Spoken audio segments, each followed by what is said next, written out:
फरहान के साथ है आप और इस वक्त कॉल लाइन पे फरहान के ऐसे एक्सपर्ट डॉक्टर है जिनसे हम हाइपरटेंशन के बारे में बात करने वाले हैं। कौन है ये डॉक्टर, आइए मैं आपको बताता हूँ। हाय दर्शकों, मैं doctor Bhushan Jayant Itkelwar. I am MBBS MD medicine. मैं एक फिजिशियन हूँ इन इंटरनल मेडिसिन। मेरा हॉस्पिटल है सक्करदरा में, इटकेलवार मल्टी स्पेशलिटी हॉस्पिटल। सबसे पहला सवाल डॉक्टर साहब आपसे ये कि आजकल खाने में नमक लोगों को थोड़ा सा ज्यादा ही चाहिए होता है, तो क्या ज्यादा नमक दिल के लिए खतरनाक हो सकता है? बहुत सही सवाल है ये, लेकिन ज्यादा मतलब कितना ये लोगों को शायद पता नहीं होगा मेरे हिसाब से। So how much salt is allowed is actually 1 teaspoon. 1 teaspoon salt आप दिन भर में ले सकते हो, लेकिन अगेन 1 टीस्पून हमारी सब्जी में कैसे गिरता है वो हमें नहीं समझ में आता। तो यूजुअली मैं जो एडवाइस करता हूँ मेरे पेशेंट्स को कि आप अगर 4 लोगों की फैमिली है तो आप 4 लोगों का 4 टीस्पून सॉल्ट एक कटोरी में निकाल के रखिए, और आप उसमें से भी जितना बचा पाए उतना बचा के बाकी आप अलग अलग इंग्रेडिएंट्स में, दाल हो गई, सब्जी हो गई, दोनों टाइम की, या जो भी आप स्नैक्स कुछ बना रहे हो उसमें आप ले सकते हो। Now where the extra salts come into picture is the processed salts, या जो हम प्रोसेस्ड पैक्ड फूड्स खाते हैं या हम बाहर का कुछ खाना खाते हैं। मान लीजिए हमने समोसे खाए, तो उसको टैंगी टेस्ट देने के लिए जो सॉल्ट यूज होता है या उसकी हर एक इंग्रेडिएंट्स में, that is then excess salt which we unknowingly consume, जो हमें पता भी नहीं चलता कि हमने ये सॉल्ट खा लिया। Ultimately on a long run ये ज्यादा का नमक आपके हार्ट पर और आपकी नसों पे तनाव डालता है and leads to a major cause of hypertension. क्या एक्सरसाइज शुरुआती हार्ट रिलेटेड प्रॉब्लम्स में मदद करता है या नहीं करता है? डेफिनेटली एक्सरसाइज का एक बहुत जरूरी रोल है हमारे हार्ट के हेल्थ को लेके।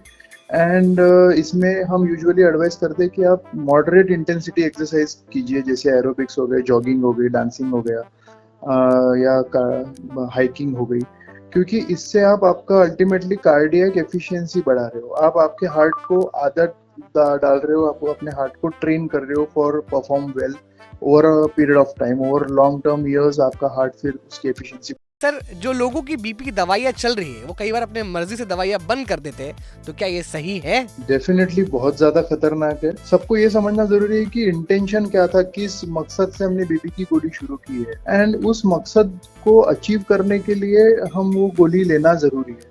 कई पेशेंट होते हैं जो वो एक बार टारगेट बीपी अचीव होने के बाद उनको लगता है कि गोली बंद कर देनी चाहिए, लेकिन that is because of the drug effect. दवाई के इफेक्ट की वजह से आपका बीपी कंट्रोल्ड है, ना कि आपकी स्वास्थ्य की वजह से। तो इसलिए डेफिनेटली आपने बीपी की गोली अपने मन से, अपने जहन में आया तो बंद नहीं करना चाहिए। आपको एक फिजिशियन या कार्डियोलॉजिस्ट या जो भी आपका ट्रीटिंग डॉक्टर है उसको पूछना चाहिए इसके बारे में। क्या खराब नींद की आदत हमारे दिल को परेशानी में डाल सकती है? आज की जिंदगी में sleep is a very important factor, क्योंकि कई young this current generation is facing the sleep issues. तो good sleep and poor sleep are the 2 things. Good sleep मतलब एक साउंड स्लीप 6 से 7 घंटा मिनिमम जो है, वो आपके हार्ट के स्वास्थ्य को अच्छा रखने के लिए बहुत जरूरी है। क्योंकि अगर आपकी नींद अगर पूरी ना हो, या आपको नींद में बार बार अगर जगना पड़ रहा हो, या आप अगर स्नोर कर रहे हो, खराटे ले रहे हो, आपकी नींद इंटरप्ट हो रही हो, तो आपके हार्ट पे सिंपैथेटिक ड्राइव के वजह से अचानक से तान तनाव बढ़ता है, एंड आपके हार्ट को उस पर्टिकुलर समय के लिए ज्यादा काम करना पड़ता है। इसका कई बार हम इफेक्ट देखते हैं कि लोगों को अर्ली मॉर्निंग कार्डियक सिम्टम्स आते हैं, हार्ट के सिम्टम्स आते हैं 4-5 बजे। सो ये अवॉइड करने के लिए आपको आपकी स्लीप का पे ध्यान देना बहुत जरूरी है। अब एक लास्ट मैसेज सर दे दीजिए please on hypertension day. So on this world hypertension day मेरे तरफ से यही संदेश रहेगा कि आप एक पीरियोडिक हेल्थ चेकअप कराते रहिए। हाइपरटेंसिव हार्ट डिजीज या हार्ट डिजीज ये अभी कोई एज रिलेटेड नहीं रही कि बच्चों को, मतलब एडल्ट को, यंग लोगों को नहीं होगी और बूढ़ों को ही होगी। So every age is affected because of this disease. Follow the advice given by the doctors. They are knowing the symptoms, so only they are advising you. So you have to trust them and you have to follow the advice. At the end of the day, lifestyle modification remains the main cornerstone of any treatment. जब तक आप अपनी lifestyle को सुधारेंगे नहीं, अगर आप उस पर काम नहीं करेंगे और उसको रेगुलरली फॉलो नहीं करेंगे, तब तक आपके हार्ट का स्वास्थ्य अच्छा रहना बहुत डिफिकल्ट है। And early assessment and evaluation of what ever your symptoms are. आप जल्दी जांच कीजिए और उपरोक्त इलाज लीजिए।